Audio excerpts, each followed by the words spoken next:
Okay, Clayton Orehek, one of my favorite people.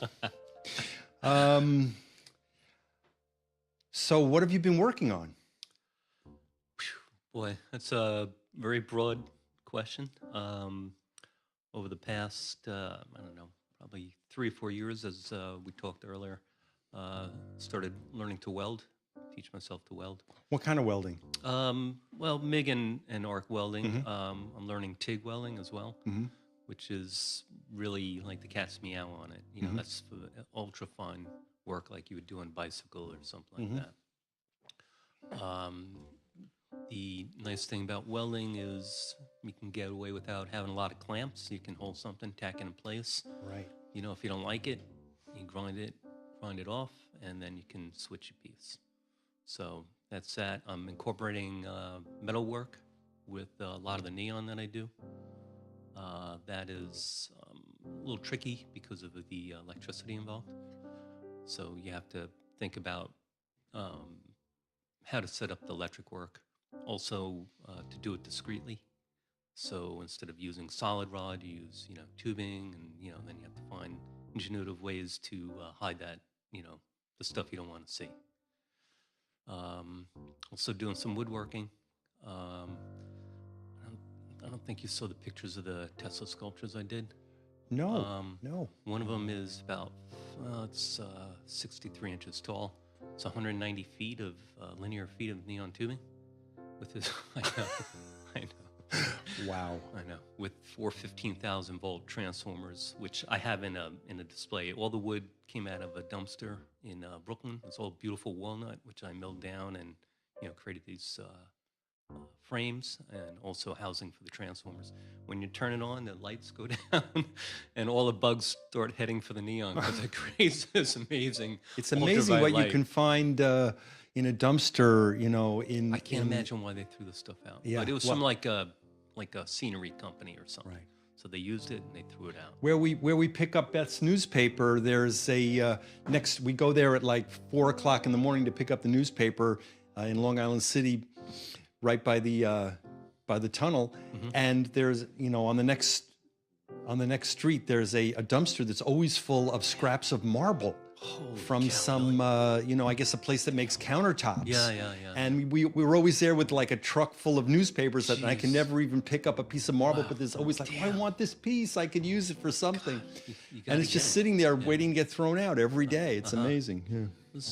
The marble is nice. You can sandblast and etch into it. You can do different contours. I've worked with alabaster, soapstone, stuff like that. So you're one of the probably a major authority on the state of neon light in the New York area. I'd really like to know your view of It's where neon is at this particular time in history. it's very different. I'm not going to say there's a renaissance. When I started doing it, 1990 or whenever it was, that was like in its heyday or whatever. Miami Vice, with everybody wanted salmon and teal neon. Right. In 2007, with the recession, that crushed a lot of the mom and pop stores. So people that were getting their 401ks or wanted to open up a bagel place or coffee shop or whatever, they were out of business and they used a lot of neon. At the same time, by about 2009, LED came into being, Right. which I actually do a tremendous amount of that now for indirect lighting. And it's from a technical point of view, for certain applications, it's really ideal. It's low voltage. You can, you don't have to worry about, 15,000 volts, all that kind of stuff. So for indirect lighting where you want to illuminate something, it's really good. But to get the kind of look of neon, even if you're not seeing the tube directly, you get light 360 degrees. So you you don't get a hard shadow with neon like if you have it against a window frame or something like that. With LED, you get like a very defined line because of the wavelength that the LED produces. But to answer your question, what's been going on now is big corporations in New York are starting to request to do neon again, and it's very niche in that way. I had done, I think you probably know, I had done the Sag Harbor movie theater. Yeah, we've been watching that In 2005, and then it burned and redid it, you know. So partly the thing with the metal is that prompted me to learn to, you know, do aluminum welding and, you know, all that stuff, because I had to rebuild, you know, Yeah, you've always been profoundly interested in different materials. I mean, I've always thought of you in the beginning. I thought of you just as, when I first met you, as a light sculptor. But then I watched the way you collect things and use things in conjunction with light, and realized that you're really kind of like a materials person. I think so. Yeah, and light is. I was asked how come, you know, I like light or whatever, and I didn't have a good answer at the time. But what it made me think of in a juxtaposition to the materials, like you've seen some of those kaleidoscopes with these objects that are, you know, 100 years old or whatever. Those things have certain tangibility. You know, you can feel it, you can look at it, you look at a lever, and this came off of whatever, something or other, and you're like, okay, what was this function? It's this long for an average person's strength. You know, they had to move something so far, so they designed it, you know, ergonomically, you know, around. So I appreciate those things. Light is like music, right? It's just a energy wave, right? And it's like the most transitory thing there is, maybe even more than sound in a way. I don't know. But very similar, you know? It's there, and then it's off, and light has changed, you know, since whatever, you know, 175 years ago. It created the ability for the Industrial Revolution. Without that, you had to work from sun up to sundown. That's right. And, you know, if it was in winter, then your day was, you know, 8 hours. If it was in summer, then it was 18 hours. So we had to be regulated, you know, to the light. You know, of course, when they produce light, then you can work 24 hours a day. And that begat, you know, more mechanism, more technology and such. So that's my, and I'm not sure if I answered your question, that's a great idea. And, you know, I whenever I talk to artists, I talk about the fact that as a musician, you know, you throw your sound up in the air, and then when it's over, it's over. Right. And, you know, one time I was doing a paint and play with Garance, and at the Ice House in Greenport. And, you know, she would come and she would paint these beautiful pictures, and I would play music along with it. Yeah. And we created these great stories. But at the end of the hour, she had something that she could sell to the audience. And I was sitting there with packing up my equipment in silence. So, but, you know, as a sculptor, it's very interesting for you to talk about light and the transitory nature of it, you know. So, because most sculptors, you know, think about something that's going to be there, how long it's going to be there, and how it's going to weather, and all those kinds of things. I agree with what you're saying with that. But maybe to go in a little bit different direction, to me, making the piece, you know, unless I'm selling it or it's commissioned or whatever, that's one thing. Then I need to have the object to, you know, give to the person or present or whatever. But I see and maybe this is in keeping alignment with you playing music, I see the object when you're finished is, you know, simply a symbol of the process, right? It's everything that led up to it. I don't attach myself to the object, and I truly, you know, I can take it or leave it, really. Yeah, I've noticed that because you kind of like when we've done projects in the past, you're involved in the process all the way up to the actual event, and then at the event, you're not even there because you're done. Right. And that's amazing. So also with music, I see it kind of the same way. Like your work is a process. Your process is a work.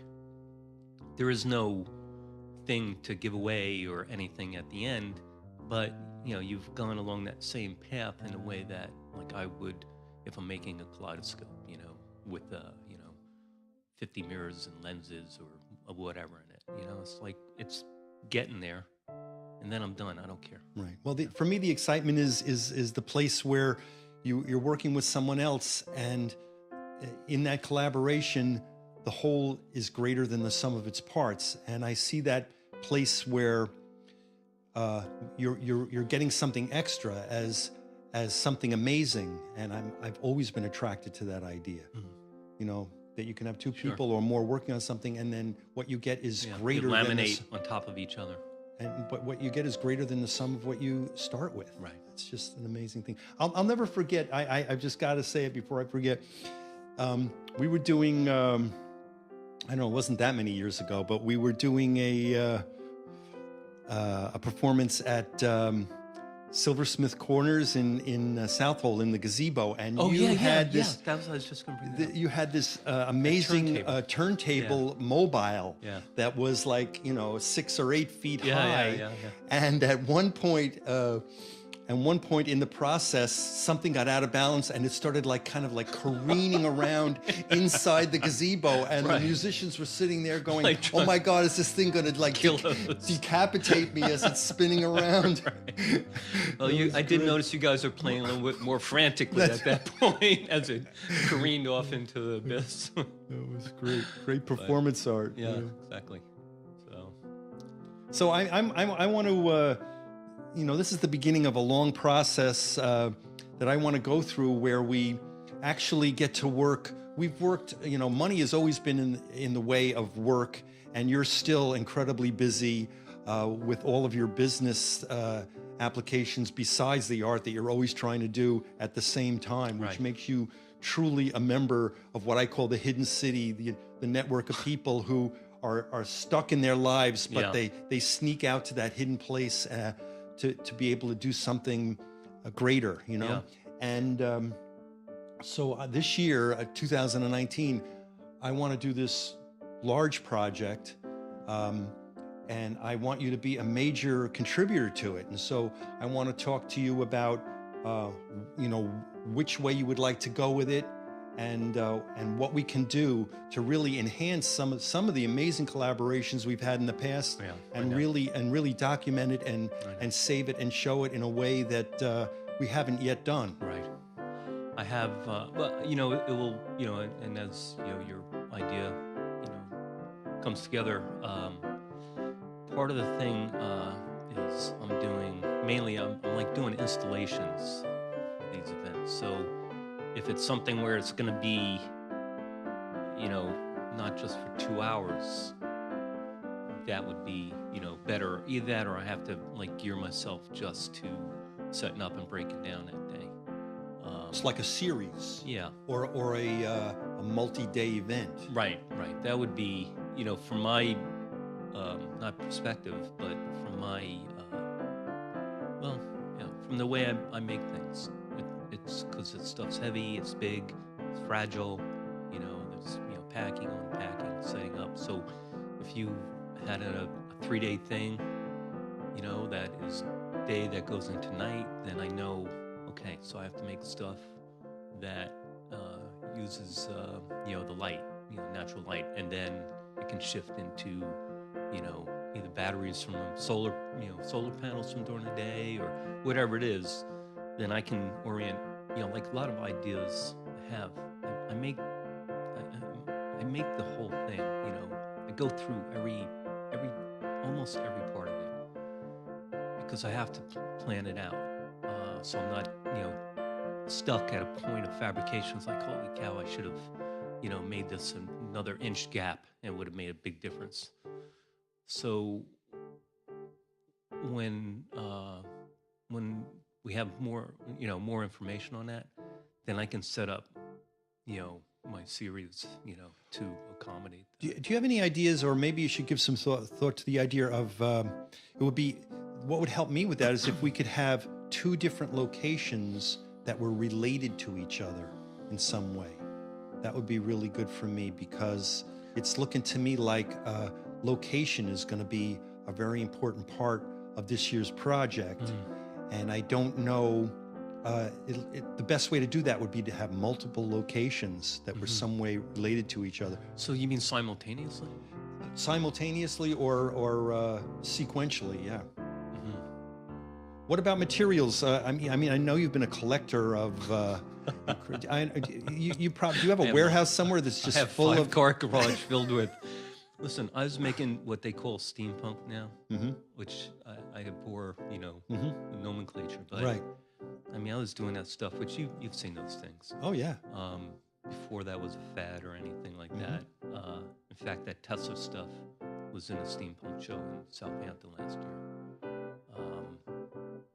So I have 5-car garage, about 10 old BMW motorcycles in there, as well as, bins of bits and pieces and, just odd little things that I get at yard sales or pick off the side of the road or what have you. In Riverhead? Yeah.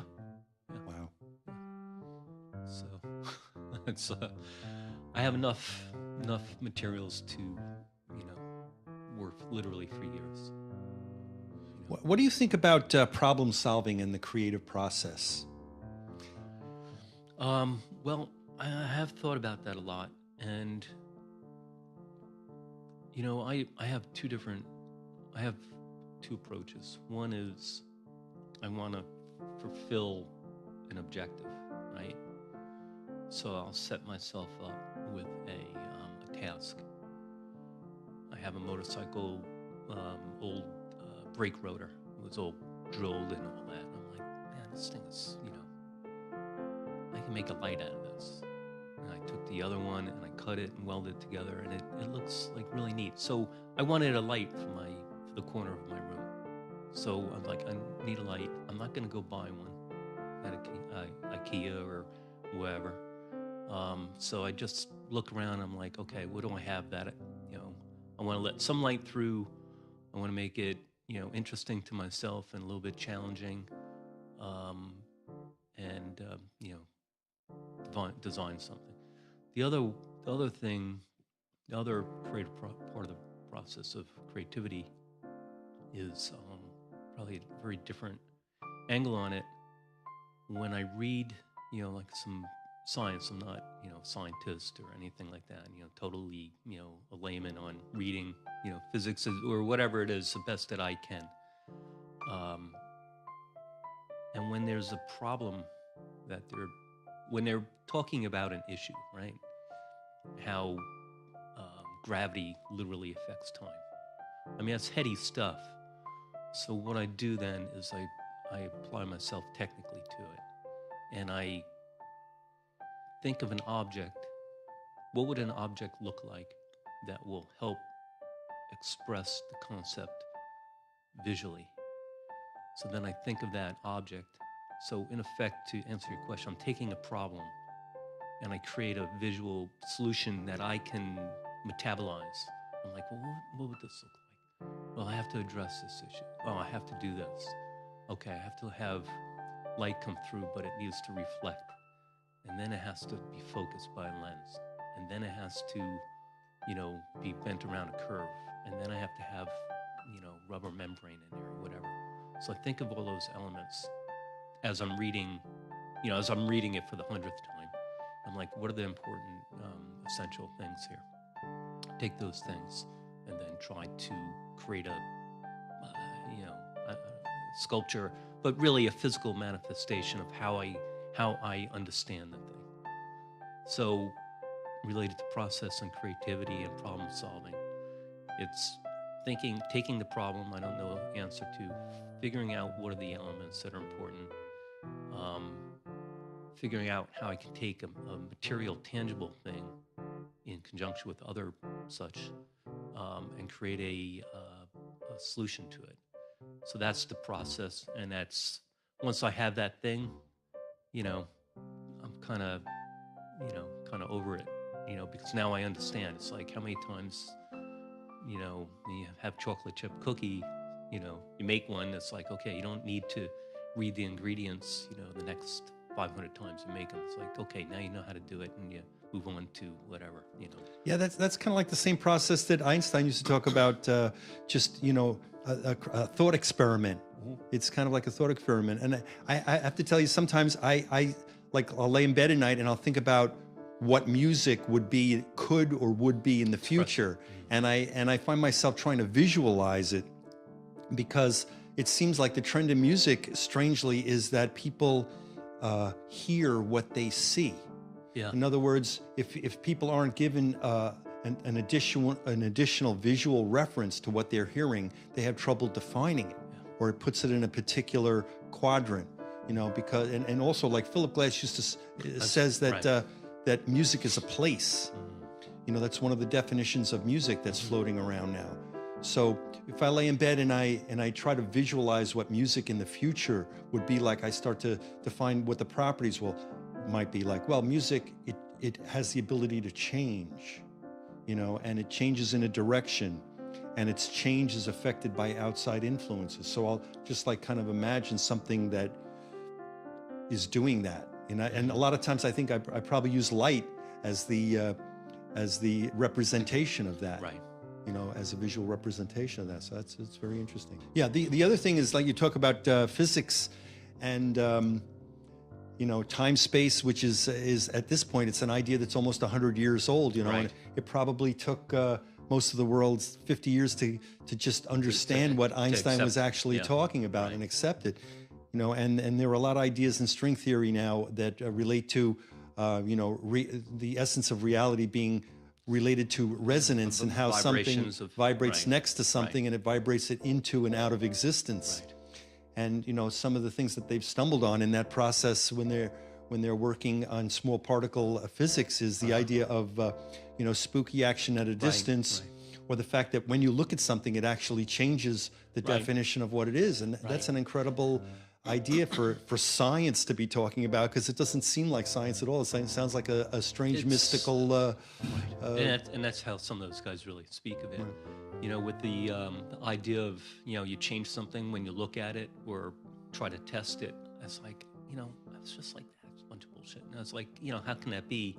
And then I was like, well, if you want to measure how cold your ice cream is, take your thermometer and you put in there. Now you introduced your thermometer, which has a certain amount of heat to it.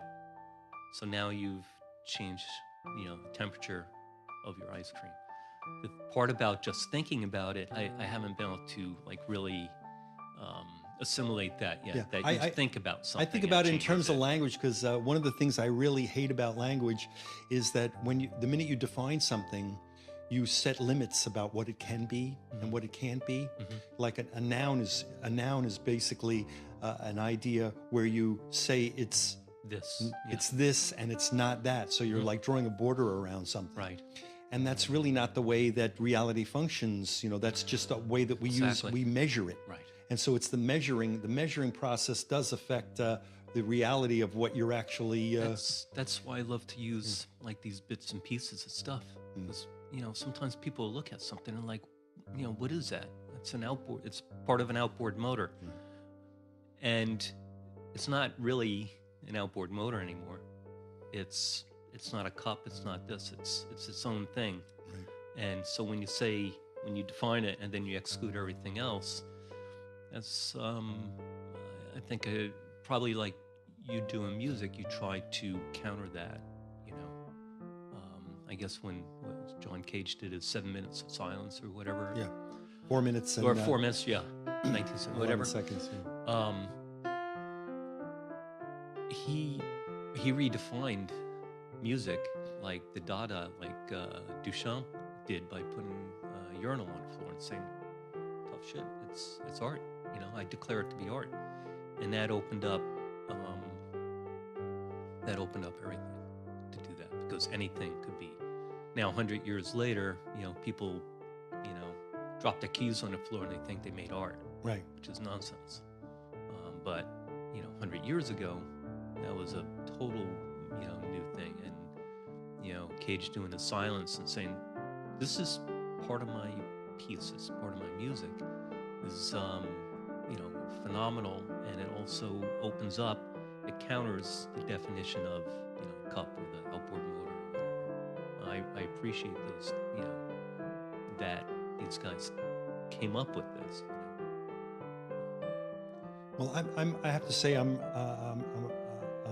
really enjoyed our conversation this morning, and I'm really looking forward to working with you this year. I'm glad that you're based in Riverhead. I hope you have some time to be able to work on this project. And I think we're going to have you back a couple of times along the way in this process to just see how we're going. Okay. And I'm very excited to know you